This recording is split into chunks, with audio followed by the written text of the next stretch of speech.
आइए, सोना और चांदी ये भी ढीले हैं, थोड़े ऊपर के लेवल से दबाव है, लेकिन इस महीने सोने चांदी में जो शानदार तेजी हुई है उस पर जरा सा रिव्यू किया जाए और साथ ही आगे किस तरह का डायरेक्शन रहेगा, कैसी चाल रहेगी, ये बताने के लिए नेहा हमारे साथ है इस वक्त। नेहा बताइए।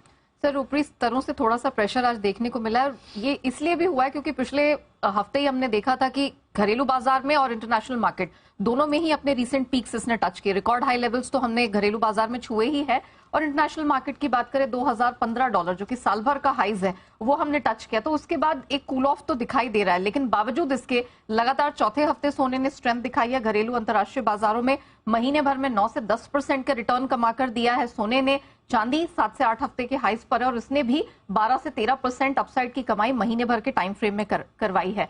अभी जिस तरह का मूड माहौल बना हुआ है फाइनेंशियल सिस्टम को लेकर, ग्लोबल इक्विटी मार्केट्स को लेकर, ऐसी स्थिति में कई जो यहाँ पर निवेशक हैं वो गोल्ड में एक सेफ हेवन बनती हुई देख रहे हैं और इसी कारण से इसकी डिमांड बढ़ती हुई दिखी है।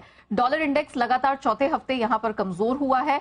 बीते हफ्ते ही हमने देखा कि यहाँ फिर से प्रेशर था और महीने भर में ये भी 2.5% नीचे आया है। इसका भी सपोर्ट बाकी कमोडिटीज को मिला है, सोने चांदी को ज्यादा मिला है। ईटीएफ पर गोल्ड होल्डिंग्स है वो 5 हफ्ते की ऊंचाई पर चली गई है और अंतर्राष्ट्रीय बाजार में जब सीएफटीसी का डेटा मैंने देखा तो पता चला सोने और चांदी दोनों में नेट लॉन्ग्स बढ़े हैं और फ्यूचर्स ऑप्शन सब में हमने देखा मनी मैनेजर्स की तरफ से तगड़ी खरीद बनती हुई दिखाई दी है। सिर्फ यही नहीं, रिटेल डिमांड हमारे यहाँ थोड़ी सी लड़खड़ाई है क्योंकि सोना महंगा हो गया है, लेकिन सेंट्रल बैंकों की तरफ से जबरदस्त खरीद बनते हुए देखी है। रशिया ने ही साल भर में 31 टन जोड़े हैं। ये फिगर इतना भी बड़ा नहीं है अगर चाइना के फिगर को देखें, क्योंकि 100 टन से अधिक की खरीद उन्होंने इसी टाइम फ्रेम में की है। पिछले साल ही हमने देखा ग्लोबल सेंट्रल बैंकों की तरफ से रिकॉर्ड खरीदारी 1136 टन की देखने को मिली और वर्ल्ड गोल्ड काउंसिल की हाल की रिपोर्ट आई है जिसमें उन्होंने माना है कि आगे भी जो बड़े सेंट्रल बैंक है इंक्लूडिंग इंडिया, यहाँ पर जो सोने में खरीदारी है वो जारी रहने वाली है। अब दुनिया भर के बैंकों का क्या मानना है? हाल फिलहाल में जिस तरह के हालात यहाँ पर उत्पन्न हुए हैं सबने अपने फोरकास्ट बढ़ा दिए। कॉमर्स बैंक इन्होंने इमीडिएटली अपना जो औसत का फोरकास्ट है $50 से बढ़ा दिया है। सोने को वो अब $2000 के पार औसत बनता हुआ इस साल का देख रहे हैं और चांदी में उन्होंने अपना टारगेट है $26 कर दिया। अभी चांदी 23 से $23.5 के इर्द गिर्द घूम रही है।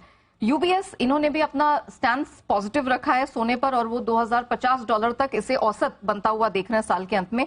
गोल्डमैन सैक्स इन्होंने तो $100 से अपना जो अपसाइड टारगेट है वो स्ट्रेंथन किया है और सिटी रिसर्च अगले 3 महीने के अंदर ही $24 चांदी को जाता हुआ देख रहे हैं और साल के अंत तक 6 से 12 महीने के टाइम फ्रेम में $28 का उन्होंने चांदी पर फोरकास्ट दिया है। $28 और ये भी इन्होंने $3 से रिवाइज किया है।